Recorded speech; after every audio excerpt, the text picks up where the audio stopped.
Assalamualaikum warahmatullahi wabarakatuh. Alhamdulillah, alhamdulillahi wa kafa, wassalatu wassalamu ala rasulil mustafa, an-nabiyil mujtaba, sayyidina Muhammadin wa ala alihi wa sahbihi wa man ittaba'al huda.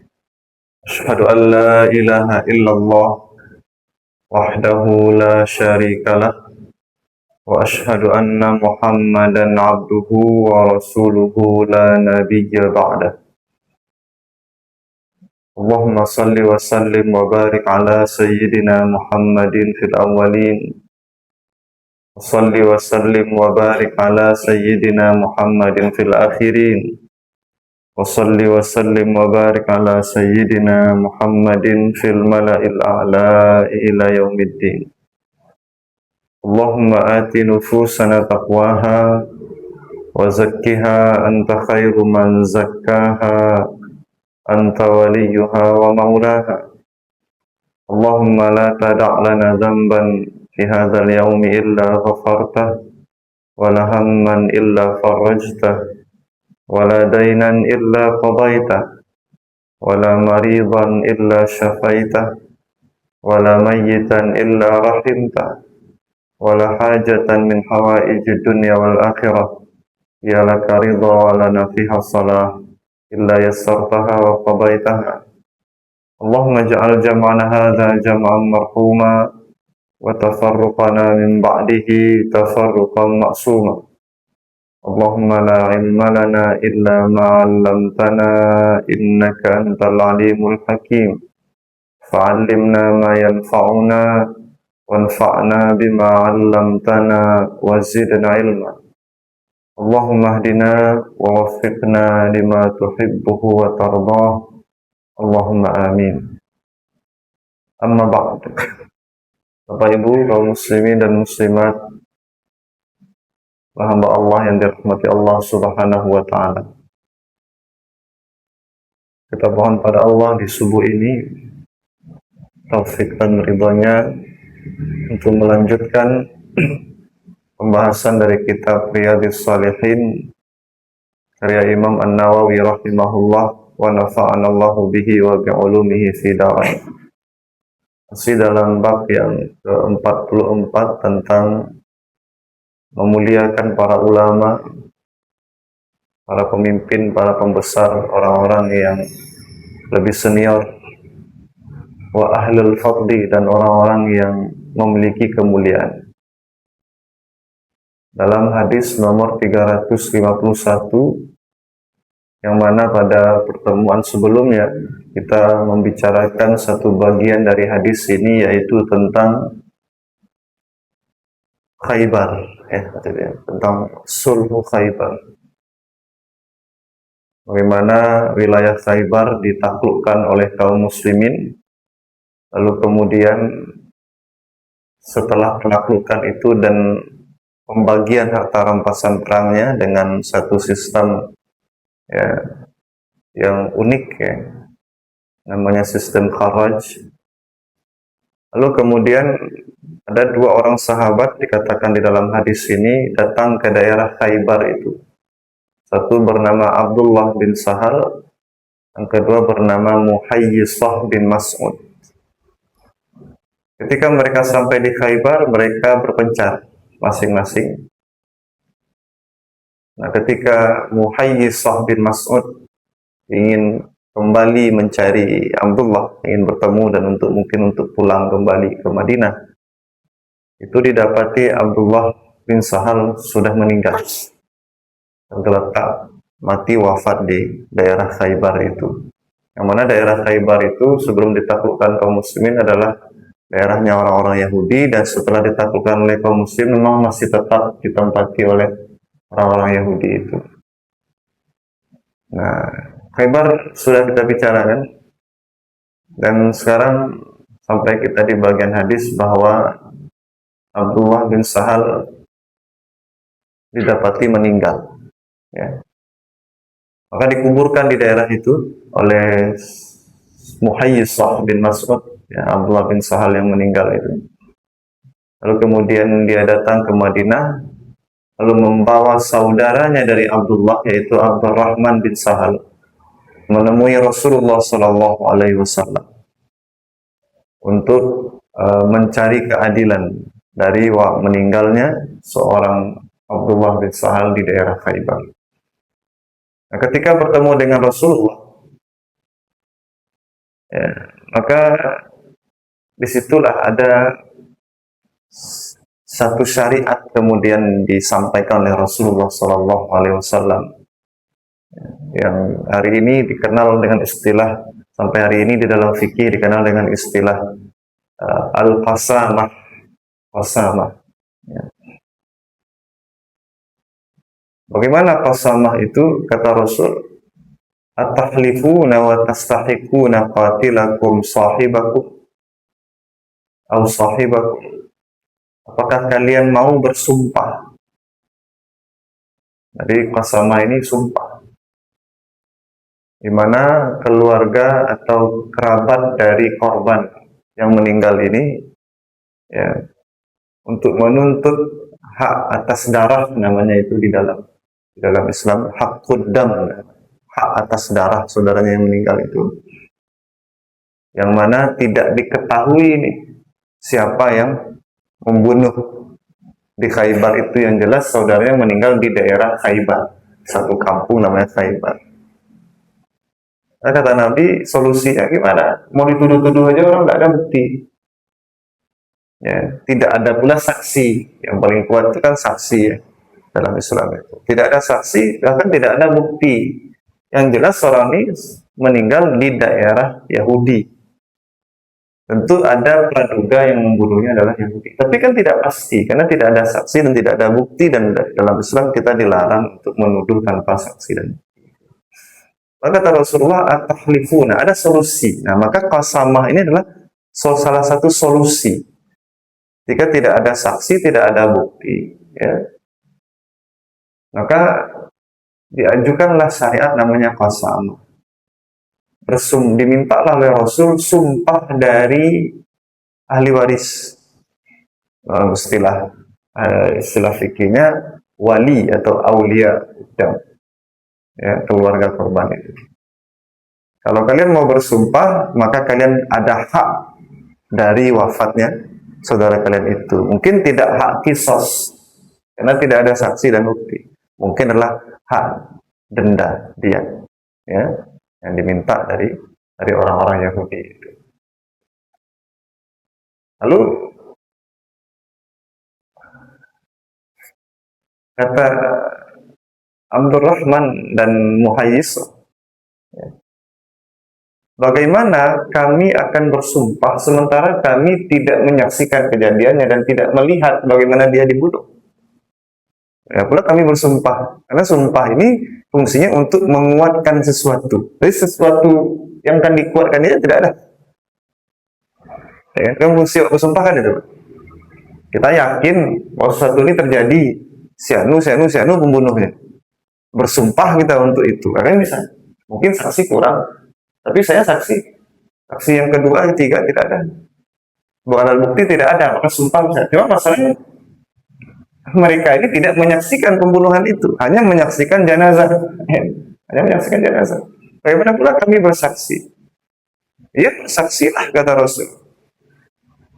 Ya, fatubrikum yahudu bi khamsin. Ya, bersaksilah, sehingga kemudian kalian punya satu kekuatan menghadapi Yahudi ini. Sebanyak sumpahnya itu, bersumpahlah, ya, sumpahnya itu sebanyak 50 kali.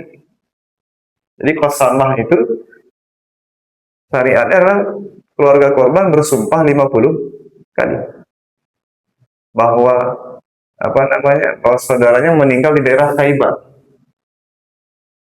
Ya, bersumpah terhadap orang Yahudi. Kalau tidak, mereka bersumpah. Kata Nabi, nanti mereka kalau tidak mau Abdurrahman dan keluarganya ini, ya, Sahal ini bersumpah 50 kali, maka nanti diminta orang Yahudi itu yang bersumpah bahwa mereka tidak melakukan pembunuhan itu. Kalau mereka mau bersumpah 50 kali, maka bebas mereka dari tuntutan. Tapi kalau kalian mau bersumpah, bisa dimintakan sekurang-kurangnya denda. Gitu. Nah, lalu apa kata Abdurrahman dan keluarganya tadi? Kaifa na'khudha aymana qaumi kuffar. Bagaimana kami akan mengakui sumpah dari orang-orang kafir ini? Kami tidak mau bersumpah. Lalu asasnya apa? Mereka yang bersumpah. Tapi bagaimana pula kami mengakui sumpah mereka sementara mereka adalah orang-orang kafir Yahudi? Jadi Bapak Ibu jamaah dirahmati Allah, beginilah namanya syariat qasamah. Jadi syariat Islam itu selalu ada solusi gitu. Lah mentok gitu kan? Nggak ada, tapi jenazah ada. Mesti ada yang membunuh nih. Ya, karena dia matinya itu mati yang tidak wajar. Ya, dan mati karena sakit.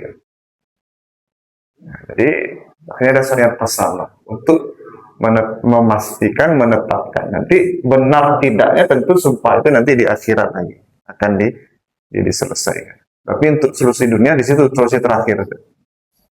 Saksi tidak ada, bukti tidak ada, maka bersumpah. Berapa sumpahnya? 50. Kalau di dalam mazhab Syafi'i Bapak Ibu, yang 50 itu berapa orang ahli warisnya itu, walinya, yang menjadi keluarganya, yang langsung ya. Oh 5 orang, berarti masing-masing 5 orang itu bersumpah 50. Ya. Tapi kalau di mazhab lain tidak perlu seperti itu. Yang 50 itu dibagi atasnya. Dibagi rata.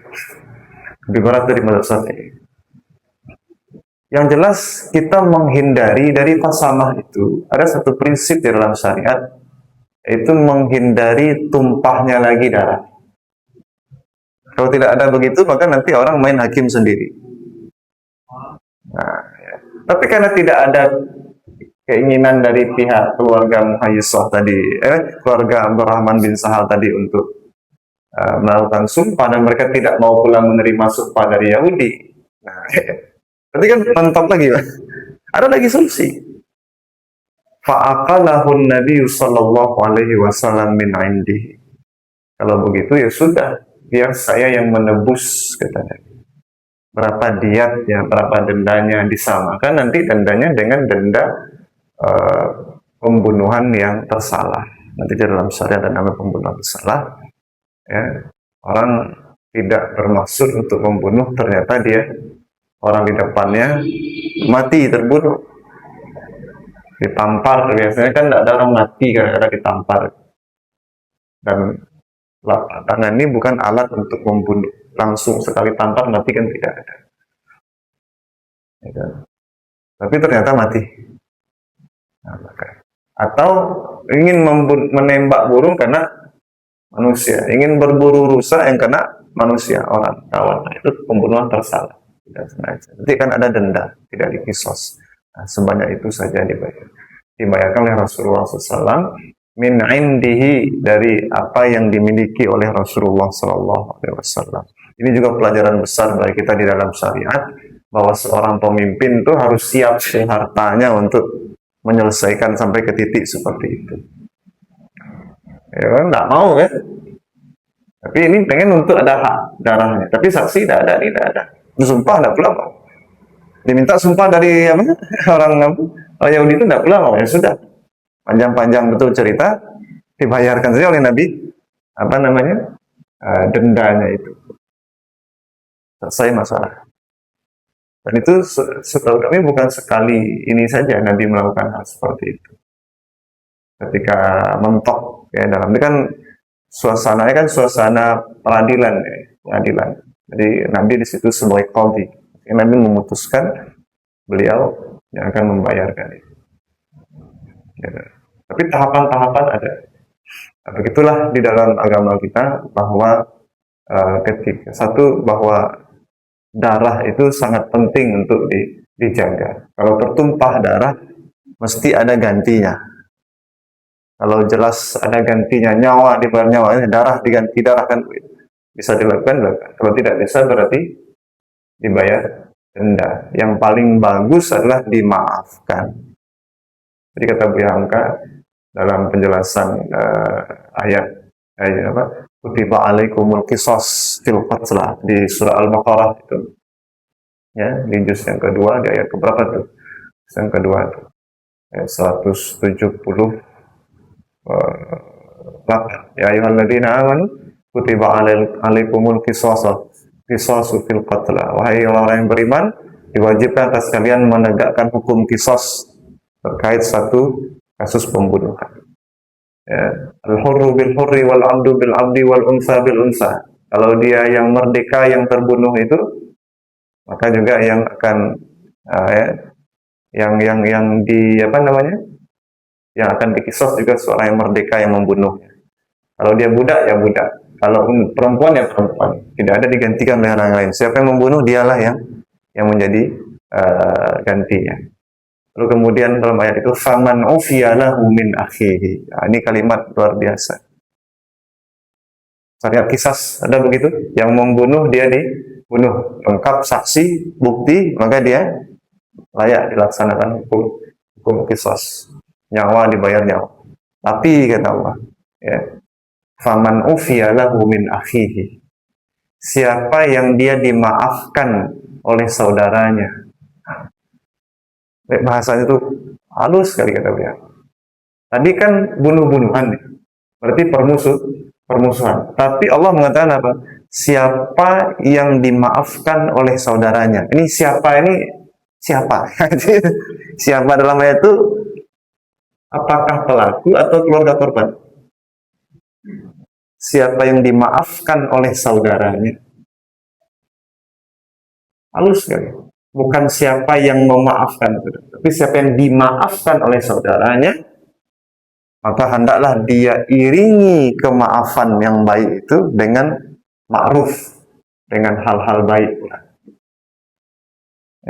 Fattiba'un bil ma'ruf wa ada'un ilaihi bi ihsan. Dan ditunaikanlah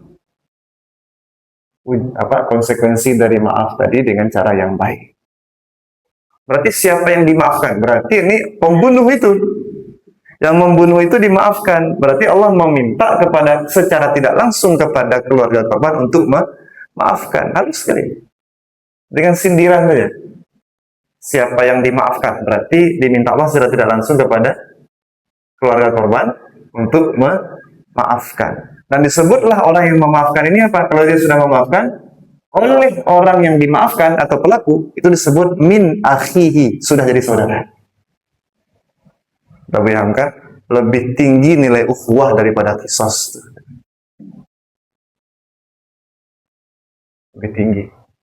Qisas laksanakan, tapi yang lebih baik adalah kalian maafkan, lalu orang yang dimaafkan ini menganggap orang yang memaafkannya sebagai saudara. Karena saudara, maka kalau sudah dimaafkan apalagi? Ada dua kemungkinan. Satu, dimaafkan dari qisas dan dimaafkan dari dian atau denda. Wah, itu paling tinggi itu. Paling hebat. Seorang keluarga korban mengatakan, sudah kami maafkan saja. Kami tidak ingin lagi ada darah lagi, satu lagi tumpah. Biarlah yang berlalu sudah berlalu. Ya, kita bicara ke depan saja dan tidak usah membayar dia ke memberat. Tapi sudah dimaafkan sampai semuanya. Nah, itu yang paling tinggi. Atau dimaafkan kisosnya tapi diminta dendanya, diatnya. Dendanya, dia ada aturan denda itu dalam syariat. Maka orang yang dimaafkan tadi, maka dia harus melakukan, karena itu saudaranya, perlakukanlah harusnya saudara itu dengan cara yang baik. Kalau dibayar denda ya segera bayarkan dendanya itu. Jangan mengulur-ulur, jangan beralasan karena orang sudah memaafkan. Sehingga yang muncul tadinya permusuhan, kemudian muncul persaudaraan. Maka di atas hukum qisas ada lagi hukum ukhuwah. Nah, pasamah dia gitu, menghindari agar tertumpah lagi dan darah secara tidak hak, secara tidak baik. Maka dia lakukan pasamah. Daripada orang tuduh-tuduhan, lalu kemudian seperti di masa Nabi Musa juga ada tuh, hampir perang kan. Ketika ada seseorang mati, yang akhirnya ada kisah Al-Baqarah itu. Kisah sapi betina itu kan diawali dengan kisah terbunuhnya seseorang. Lalu jenazah yang mati ini diletakkan di kampung sebelah, sehingga yang tertuduh orang kampung sebelah. Ya. Padahal yang membunuh dari kampung yang sini nih. Keluarganya sendiri yang bunuh sebenarnya. Ya kan? Tapi supaya tidak tertuduh dia, yang membunuh ini diletakkannya jenazah ini di kampung sebelah. Sehingga nanti buat catat lah. Kampung. Gitu juga sumpah bersumpah juga ada. Dalam Taurat dijelaskan solusinya oleh Nabi Musa. Gitu. Nah, jadi sampai akhirnya solusi terakhirnya adalah mencari seekor sapi betina untuk dibayarkan denda segala macam. Jadi dalam syariat manapun, syariat Islam ataupun syariat sebelum syariat Nabi Muhammad ataupun sebelum syariat Nabi Muhammad, semuanya ada syariat kisos itu, nyawa diganti nyawa, ya, darah diganti darah itu, tapi kalau bisa dihindari ya dihindari. Nah, itu tidak semengerikan yang dibayangkan oleh banyak orang untuk syariat kisos. Ya. Tapi semua orang harus tahu bahwa betapa tingginya nilai darah itu di dalam kehidupan dan dalam syariat ini. Betapa tinggi dia. Yang disebut dalam agama ada istilah hifzun nafs, menjaga nyawa atau jiwa yang letaknya di bawah, langsung di bawah hifzuddin, menjaga agama. Nah itu qasamah. Jadi ada yang begitu, dan hari ini kita tidak ketemu yang begitu. Tidak ketemu, karena hukum pidana Islam ini kan tak dilaksanakan orang. Dan kita belum bisa melaksanakannya karena ini pelaksanaan bukan personal, ini pelaksanaan di level negara. Gitu. Nah, maka hari ini kita hanya bisa membicarakan begini, menyampaikan saja. Kalau ditanya, kok tidak dilaksanakan, ya itu adalah bagian dari langkah-langkah yang harus kita upayakan. Dan itu tidak mudah karena eksekusi hukum kisos pidana Islam itu bukan di level personal, tapi di level negara. Jadi tadi yang langsung mengadilinya adalah Rasulullah. Jadi sengketa antara Muslimin dengan Yahudi. Nah, ini kan, maka yang mengambil kekuasaan untuk menyelesaikannya adalah Rasulullah, pemimpin langsung di Madinah. Bapak Ibu jamaah yang dirahmati Allah SWT, itu qasamah. Nah, lalu terkait bab kita ini, ya, makanya Imam Nawawi tidak mengutip hadis ini lengkap di dalam kitab Riyadhus Shalihin, tapi di penjelasan Sahih Muslim ada lengkap hadis yang dikutip. Peristiwa qasamah ini tidak dijelaskan di kitab Riyadhus Shalihin secara lengkap. Kenapa? Karena bab kita bukan qasamah. Bab kita di sini adalah tentang memuliakan orang yang berilmu, memuliakan orang yang lebih tua, ya, memuliakan orang yang lebih senior. Maka di situ ada kalimat Nabi. Yang mana itu? Ketika Abdurrahman bin Sahal datang bersama Muhayyisah dan saudaranya Huwaisah kepada Nabi meminta keadilan, langsung sajalah Abdurrahman bin Sahal ini berbicara. Ya Rasul, abang saya begini. Ya, cerita langsung kepada Rasul. Kata Rasul, langsung dipotong Rasul. Kabir. Kalian bertiga datang nih, yang paling tua yang ngomong. Yang paling tua. Nah, gitu. Jadi ini adabnya diajar oleh Rasulullah SAW. Ya, berbicaralah, mengadulah, kalian datang satu rombongan, tapi dahulukan yang lebih senior. Jadi kalimat itu digarisbawahi oleh Imam Nawawi. Sampai di situ cuma hadis dikutip oleh Imam Nawawi. Berbicaralah. Kenapa? Kenapa yang lebih tua yang didahulukan? Ya. Oh, itu jelas, itu karena kematangannya dalam berpikir. Jadi yang paling dihargai dari orang senioritas itu, ya, umur yang lebih tua itu, Bapak Ibu. Itu bahasa ulamanya ini. Hikmatus syuyukh, kebijaksanaan orang tua. Nah itu. Jadi poin besar dari bahwa kita sudah berada di usia yang lanjut. Syekh namanya itu, ya, usia tua, syaikhukhah, senior. Apa yang diharapkan? Apa poin besar dari umur yang sudah lanjut ini? Apa yang diharapkan dari senioritas itu? Tidak lain, kata para ulama, adalah hikmah, kebijaksanaan. Berbeda dengan anak muda, syabab namanya. Ya, kalau syabab itu yang besar, itu yang diharapkan adalah hamasatus syabab, semangatnya anak muda. Jadi kalau urusan darah urusan pengadilan, ini kalau yang maju anak muda saja, yang maju hanya semangat saja, kurang kebijaksanaan, ini bisa salah keputusan. Karena pengadilan butuhkan kebijaksanaan. Keadilan itu membutuhkan kebijaksanaan. Bahasa kebijaksanaan itu apa? Al-hikmah.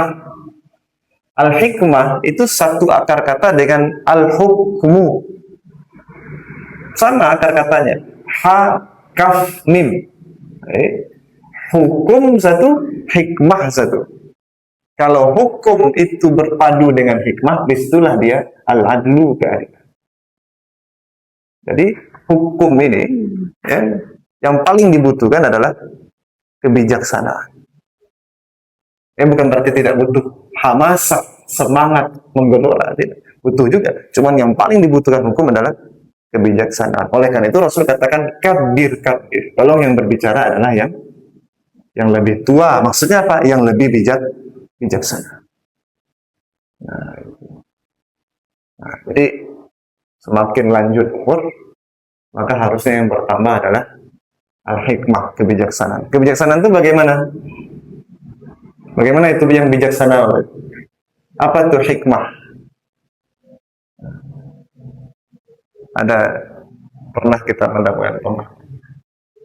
Itu tidak memihak, itu adil. Ya. Hikmah. Ya. Kalau bijak lain-lain udah dia ya. Bijak mana anak bijak. Bijaksana. Bijaksana itu agak dekat dengan keadilan. Tapi bijaksana itu dalam penelitian para ulama kita, al-hikmah itu adalah bagian dari ilmu. Yang bahkan sebagian ulama mengatakan itulah dia puncak ilmu. Jadi kebijaksanaan itu puncak dari ilmu pengetahuan. Kita punya pengetahuan, kita punya pengalaman, punya ilmu, lalu apa yang terbaik dari ilmu itu? Nah, itulah kebijaksanaan. Dari semua ilmu yang kita miliki, dari apa yang kita dengar, kita lihat, kita rasakan dalam hidup, pengalaman yang kita alami, kan banyak materinya tuh. Diperas tuh, keluarlah yang terbaiknya, namanya hikmah, kebijaksanaan. Dan tidak dapat kebijaksanaan itu, dan tidak semua orang berilmu punya kebijaksanaan. Tidak semua. Tidak semua orang punya pengalaman hidup, punya kebijaksanaan. Siapa yang bisa punya kebijaksanaan? Kata para ulama kita lagi menambahkan, al-hikmah itu adalah ketika ilmu berbuah amal. Yang diketahui itu keluar amalannya, amal solehnya. Pengalaman hidup yang panjang ini keluar amal solehnya. Itulah kebijaksanaan. Jadi kalau hanya mengumpulkan, membaca, mendengar, melihat, merasakan, tanpa kemudian apa yang pemahaman yang dimiliki itu menghasilkan amalan, tidak terwujud dalam bentuk amalan, sikap dan tingkah laku, maka dia belum berbentuk kebijaksanaan. Oleh karenanya para ulama dulu kalau ingin mengajarkan sesuatu, kan dapat ilmu, lalu kemudian ingin mengajarkannya kepada murid-muridnya. Seperti Imam Hasan Al-Basri itu, beliau tidak akan mengajarkan satu ilmu kepada murid-muridnya sebelum beliau mencobakan dulu amal dari ilmu itu seperti apa. Sebelum beliau mencoba, beliau mengajarkan. Kenapa? Karena ketika mengajarkan itu tidak hanya ilmu yang dibutuhkan, tapi juga kebijaksanaan. Bagaimana orang bisa bijaksana sementara dia baru tahu teorinya, belum memiliki pengalamannya di situ. Ketika ada ilmu, ada pengalaman mengamalkan tadi, nah di situ akan sempurnalah ilmu tadi. Lalu Allah berikan namanya kebijaksanaan. Di dalam Al-Quran disebut ada ayat yang luar biasa menyebutkan ya yu'til hikmata may yasha. Allah akan memberikan hikmah kepada yang Dia kehendaki. Wa may yu'tal hikmata faqad utiya khairan katsira. Siapa yang diberi hikmah itu berarti dia diberi satu hal yang sangat besar di dalam hidup. Khairan katsira, kebaikan yang sangat banyak. Sehingga orang ahli ilmu selalu apa yang dicari dari menjadi orang berilmu? Selalu yang dicari adalah kebijaksanaan, hikmah. Nah, itu. Kenapa? Di balik hikmah itu ada lagi banyak kebaikan yang lebih besar. Apa yang diminta kepada Allah dari menuntut ilmu adalah kebijaksanaan. Karena hanya orang-orang tertentu yang diberi kebijaksanaan. Dan terakhir, al-hikmatu itu di dalam Al-Quran tidak jarang juga diartikan sebagai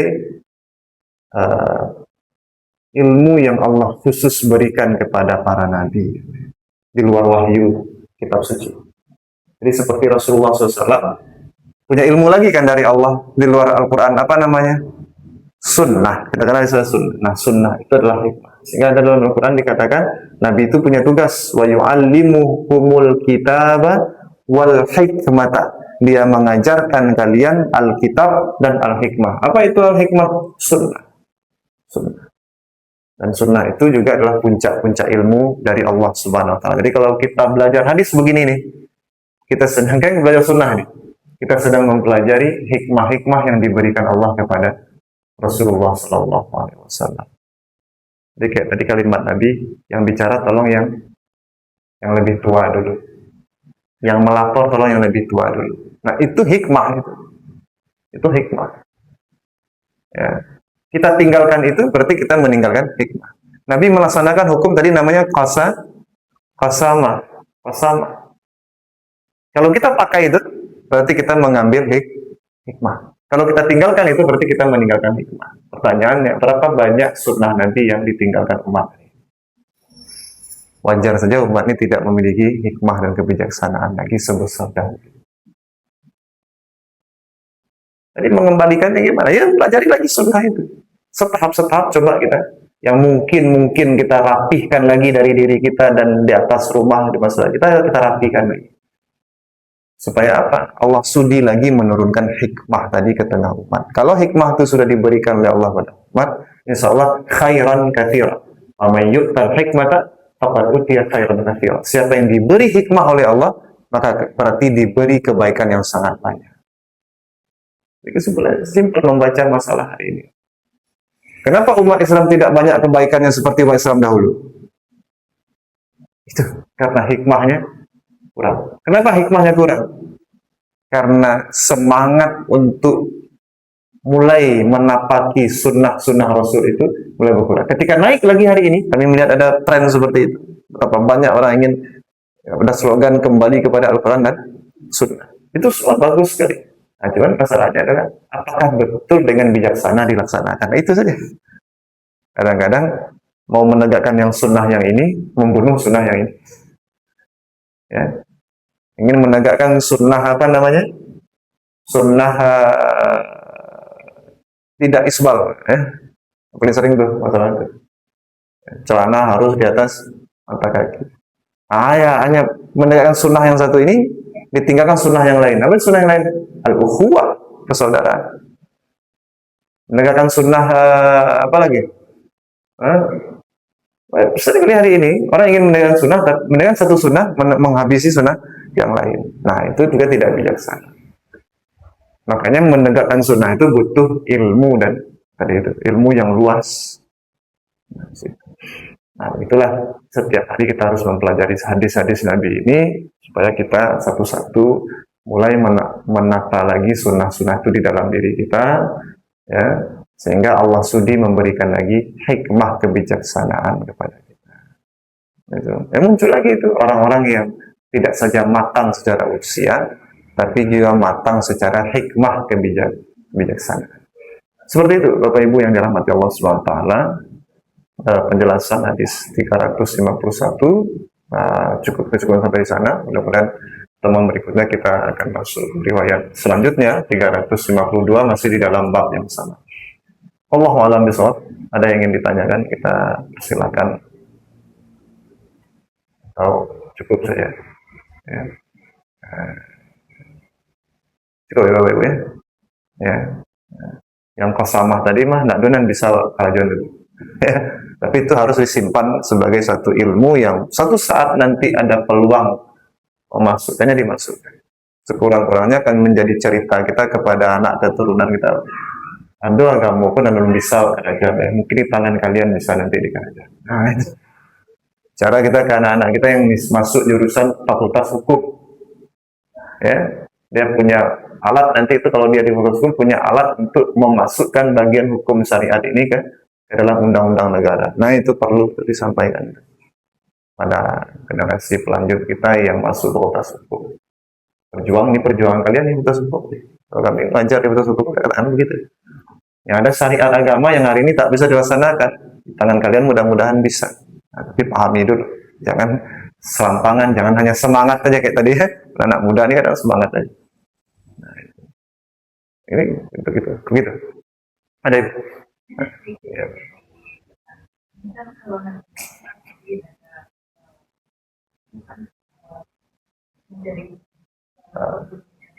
Ya. Hmm. Hmm. Ya. Hmm. Ya. Ya. Tidak ada, iya, karena kejadian Nabi Musa melerai orang bertengkar kemudian terbunuh, kan pembunuhan tidak sengaja itu, ya, atau seperti sengaja. Itu waktu itu Nabi Musa belum jadi nabi, ya, belum, ya, anak muda, gitu. Lalu beliau takut kan, lari kan, keluar dari Mesir. Nah, lalu kemudian, ya terjadilah peristiwa berikutnya. Setelah itu baru jadi nabi. Nah, ada pun peristiwa yang tadi terjadi pembunuhan kampung dan itu jauh setelah peristiwa itu. Setelah Nabi Musa jadi nabi, setelah Bani Israel sudah diselamatkan dari Firaun, Bani Israel sudah punya kampung sendiri.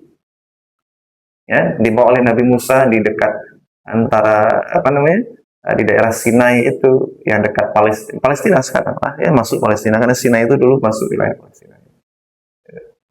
Nah, disitulah terjadi kasus tadi.